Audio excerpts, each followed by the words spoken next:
नमस्कार, श्री गणेशाय नमः। अगहन मास की कृष्ण पक्ष की चतुर्थी को संकष्टी चतुर्थी कहा जाता है। इस चतुर्थी को गणाधिपति चतुर्थी भी कहते हैं। कहा जाता है कि माता सीता की खोज करने से पहले हनुमान जी ने भी इस व्रत को किया था। तो आइए सुनते हैं संकष्टी चतुर्थी की पौराणिक कथा। त्रेता युग में दशरथ नाम के एक प्रतापी राजा हुए थे। राजा दशरथ को शिकार खेलने का बहुत शौक था। एक बार शिकार की खोज में राजा दशरथ से अनजाने में श्रवण कुमार की हत्या हो गई, जिसके परिणाम स्वरूप श्रवण कुमार के अंधे माता पिता ने राजा को श्राप दिया। जिस प्रकार हम पुत्र शोक में तड़प तड़प कर अपने प्राण त्याग रहे हैं, उसी प्रकार तुम भी पुत्र शोक में अपने प्राण त्यागोगे। राजा को मिले इस श्राप के कारण राजा बहुत चिंतित हो गए। राजा ने पुत्र प्राप्ति के लिए पुत्रेष्टि यज्ञ का अनुष्ठान किया, जिसके फल स्वरूप भगवान श्री हरि विष्णु राजा दशरथ के पुत्र श्री राम के स्वरूप में अवतरित हुए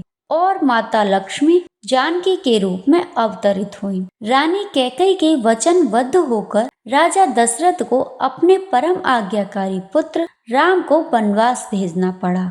उनके साथ उनकी पत्नी सीता और भाई लक्ष्मण भी गए थे। भगवान श्री राम ने वनवास काल में खरदूषित सहित अनेक पराक्रमी राक्षसों का संहार किया, जिससे क्रोधित होकर रावण ने छल से माता सीता का अपहरण कर लिया। अपनी पत्नी से बिछड़कर उनकी खोज में भगवान श्री राम ने अपने अनुज लक्ष्मण सहित पंचवटी का त्याग किया। वहां से वे ऋषिमुख पर्वत पर पहुंच गए, जहां उन्हें सुग्रीव और हनुमान जी जैसे परम भक्त मिले। सीता माता की खोज करने के लिए पृथ्वी की सभी वानर प्रजाति को एकत्रित किया गया और माता सीता को खोजने के लिए चल दिए। माता सीता को ढूंढते ढूंढते सभी वानर सेना समुद्र तट पर आ गई, लेकिन अब उन्हें आगे का मार्ग दिखाई नहीं दे रहा था। फिर वह निराश होकर अपनी वानर सेना के साथ वहीं बैठ गए। वहीं पर उन्हें गिद्धराज संपाति मिले, जो उनसे कहने लगे कि हे वानरों,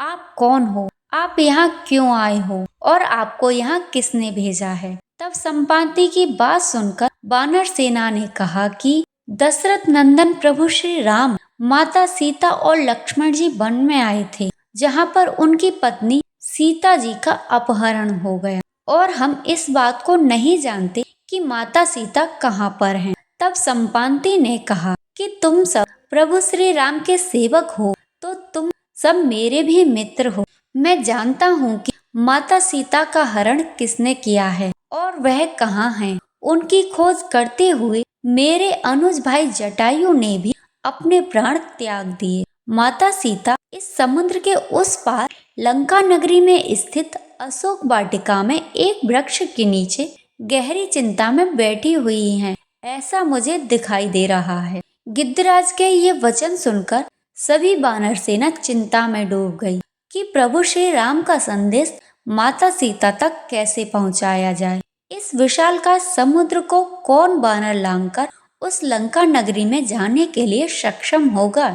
जिसके उत्तर में गिद्धराज संपाति ने कहा, हे वीर वानरों, आप चिंता न करें। माता सीता तक भगवान श्री राम का संदेश पहुंचाने के लिए आप सभी में से एक वानर सक्षम है।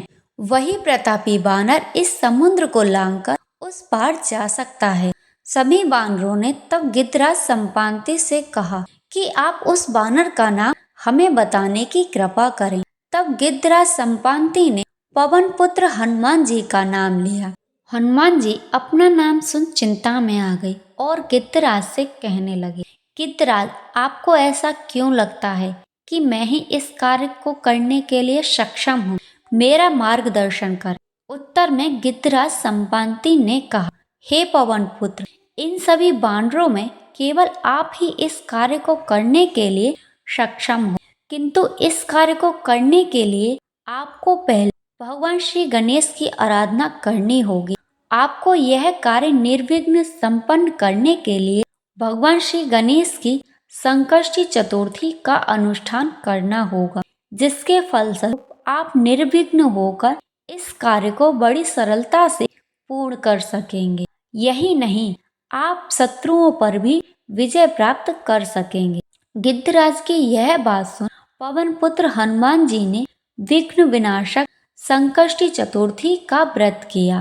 फिर इस व्रत के प्रभाव से हनुमान जी क्षण भर में समुद्र लांघकर लंका नगरी में पहुंच गए और निर्विघ्न अपना कार्य संपन्न करके पुनः प्रभु श्री राम के समक्ष उपस्थित हो गए। कहा जाता है कि इस पूरे लोक में इस व्रत के अतिरिक्त तो कोई और व्रत सुखदायी नहीं है। भगवान श्री कृष्ण ने धर्मराज युधिष्ठिर को भी यही व्रत करने की सलाह दी थी और कहा कि इस व्रत के प्रभाव से आप अपने शत्रुओं पर विजय प्राप्त कर सकते हैं और इस संपूर्ण राज्य के अधिकारी बन सकते हैं। भगवान श्री राम की आज्ञा का पालन करते हुए धर्मराज युधिष्ठिर ने इस व्रत का अनुष्ठान किया और उन्होंने अपने शत्रुओं पर विजय प्राप्त कर संपूर्ण राज्य के अधिकारी बने।